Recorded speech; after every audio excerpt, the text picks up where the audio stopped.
Salam sejahtera Encik Syahrul Anwar. Hari ini, kumpulan kami yang terdiri daripada 6 orang ini ingin membentangkan satu tajuk iaitu pemantapan kesepaduan nasional melalui etika dan peradaban. Seperti yang diketahui, konsep peradaban boleh disamakan dengan konsep tamadun. Kata peradaban adalah berasal dari kata Arab yang bermaksud kesusteraan. Tamadun pula berasal dari kata Arab madana yang merujuk kepada perbuatan memperhalus budi pekerti.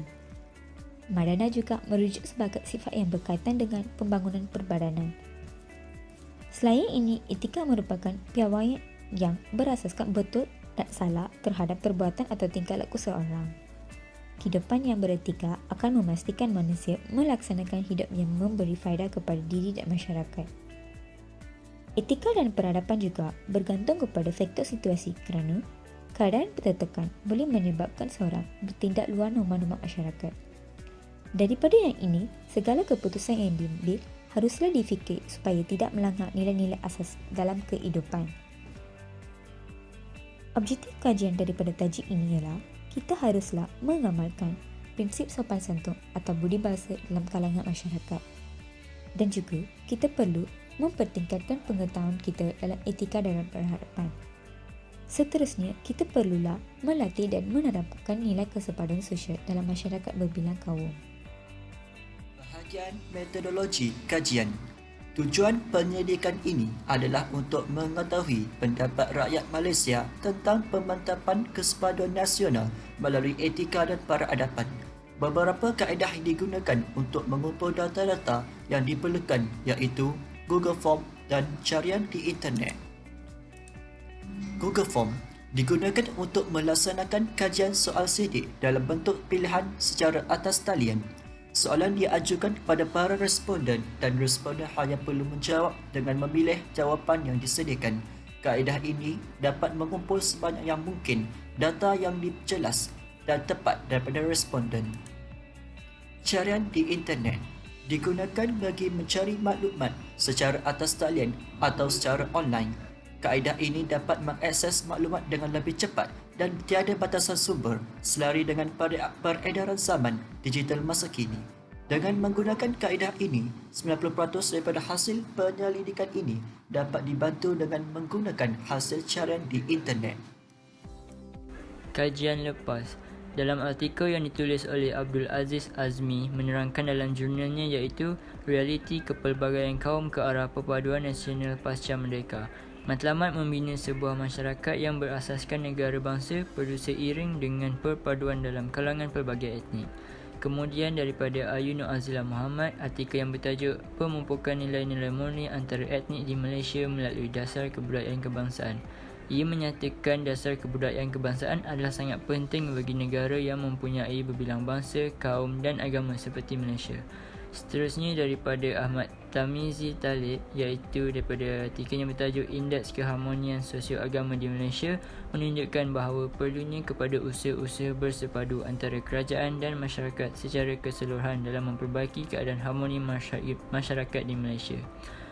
Kemudian daripada Hamidi Ismail dalam artikelnya yang bertajuk Kesederhanaan ke Arah Perpaduan di Malaysia.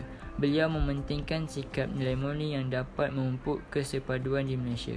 Kemudian daripada Mia Khairul Azrin juga menyatakan dalam artikelnya yang bertajuk Dasar, Cabaran dan Pelaksanaan ke Arah Perpaduan Nasional bahawa sistem pendidikan juga merupakan asas penting bagi membangunkan masyarakat dan negara. Akhir sekali daripada Haikal Khazi, artikelnya yang bertajuk Peraduan Kaum di Malaysia Perlu Terus Utuh, hendak menyarankan supaya mendesak rakyat Malaysia walaupun perbezaan agama, bangsa dan fahaman politik adalah untuk memastikan keharmonian kaum dan agama kekal utuh. Assalamualaikum warahmatullahi wabarakatuh. Hari ini saya akan membentangkan tentang dapatan kajian di dalam soalan survey. Yang pertama adalah jantina. Majoriti jantina ialah perempuan dan minoriti adalah lelaki. Seterusnya umur. Majoriti umur responden yang kami menerima ialah 18 hingga 29 tahun. Yang ketiga, majoriti responden yang kami dapati ialah beragama Islam.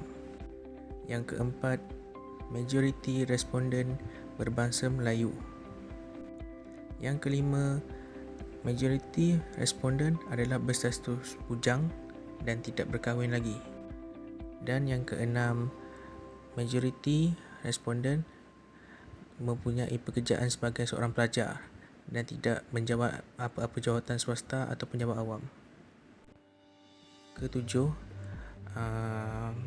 majoriti melakukan aktiviti bersama dengan rakan berlainan bangsa adalah ya. Yang ke-8, majoriti yang melakukan aktiviti untuk mengeratkan kesepaduan antara berlainan bangsa iaitu kerja berkumpulan. Yang ke-9, majoriti responden melakukan atau melibatkan diri dengan aktiviti sesama berlainan bangsa ialah 0 hingga 3 kali. Majoriti responden menyatakan kerap berkomunikasi dengan rakan berlainan bangsa juga sentiasa menjaga adab sopan santun ketika bercakap. Majoriti responden menyatakan sentiasa bercakap rasional dengan rakan bila berlaku perselisihan faham dan sebanyak 97.5% responden mengetahui bahasa rasmi pertuturan yang digunakan oleh rakyat Malaysia. Sebanyak 75.3% responden melibatkan diri dalam aktiviti perayaan di kawasan masing-masing dan juga sebanyak 93.8% responden mengetahui tentang kepelbagaian budaya yang ada di Malaysia. Selain itu, majoriti responden sangat bersetuju untuk mempelajari dan mengetahui adat budaya kaum lain untuk memantapkan lagi kesepaduan nasional di negara Malaysia. Sebanyak 70.4% sangat bersetuju dengan pendapat di mana kita seharusnya memberikan pendedahan kepada masyarakat tentang kepelbagaian budaya yang ada. Dan yang terakhir, majoriti responden sangat bersetuju agar mengekalkan adat kepelbagaian di Malaysia demi menjamin keharmonian negara. Seterusnya, untuk penutup, untuk mencapai apa yang kita inginkan, kita hendaklah menerapkan prinsip sopan santun dan berbudi bahasa pada semua masyarakat berbilang kaum di Malaysia. Selain daripada itu, kita juga perlulah menerapkan nilai-nilai murni kepada masyarakat di sekeliling kita dan menunjukkan contoh-contoh yang baik. Sebagai contoh, kita boleh membuat program motivasi yang menerangkan pelbagai sifat dan nilai-nilai murni seseorang.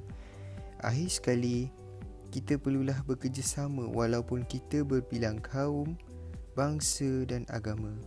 Dan ini kita dapat mencapai pemantapan kesepaduan nasional melalui etika dan peradaban apabila kita mengamalkan aspek-aspek di atas. Itu saja daripada kami. Sekian, terima kasih.